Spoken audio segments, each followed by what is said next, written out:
Queridos amigos, era el año de 1781. El virrey Flores debía viajar a Cartagena para enfrentar la formidable armada inglesa que venía a destruirla dentro de la guerra declarada entre las dos grandes potencias del momento, que eran España e Inglaterra. No había recursos, no había fondos, era necesario arbitrarlos, y se llegó a todos los extremos de crueldad. Se le impusieron impuestos a todas las actividades económicas.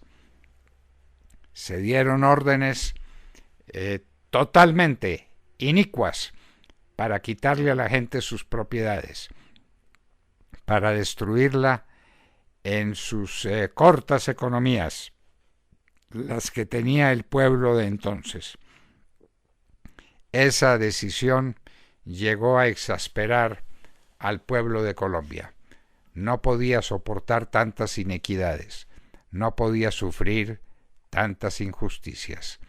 Y así fue como se produjo, el 16 de marzo de 1781, la revuelta en el Socorro, donde se prendió la llama.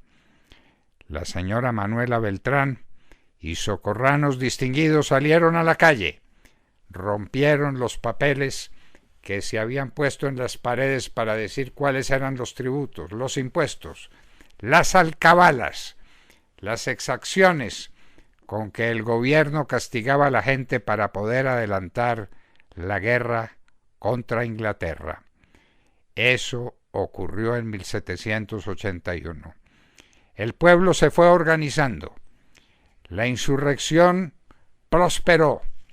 La gente estaba dispuesta a viajar a Santa Fe de Bogotá para imponer su voluntad, y así ocurrió. El señor Berbeo, Juan Francisco Berbeo, fue nombrado jefe de esa organización que, por tratarse de organización de la gente común, terminó por llamarse la Revolución de los Comuneros. No había un propósito político. No se trataba de cambiar el régimen. Todas las manifestaciones que se hacían contenían alabanzas y venias al rey de España, don Carlos III. ¡Viva el rey! ¡Abajo el mal gobierno!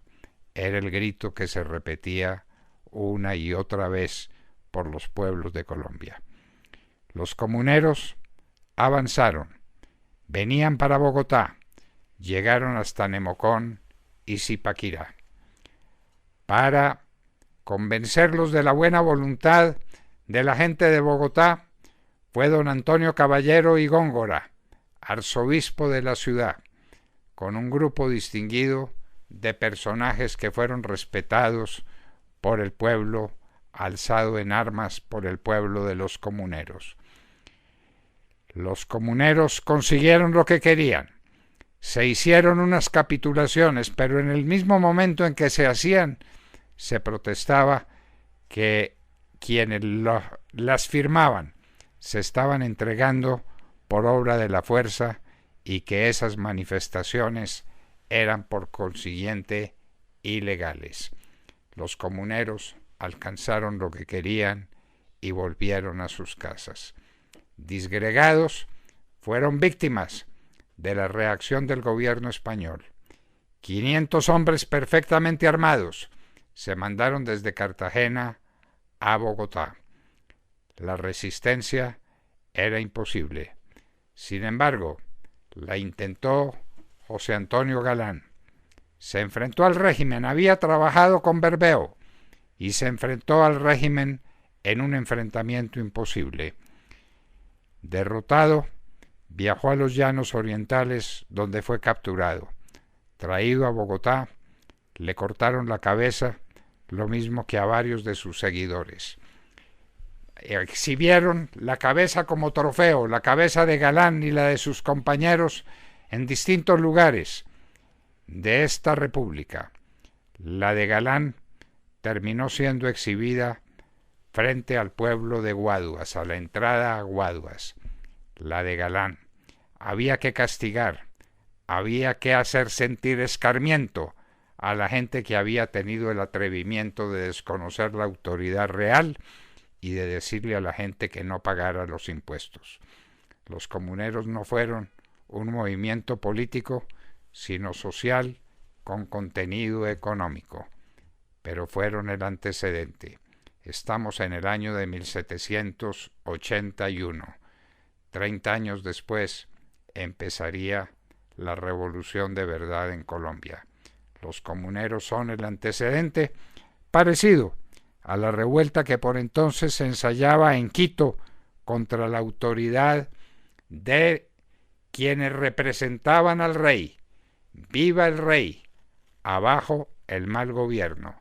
Aquí en Colombia se hizo frente al regente visitador, el doctor Gutiérrez de Piñeres. Abajo el mal gobierno, viva el rey.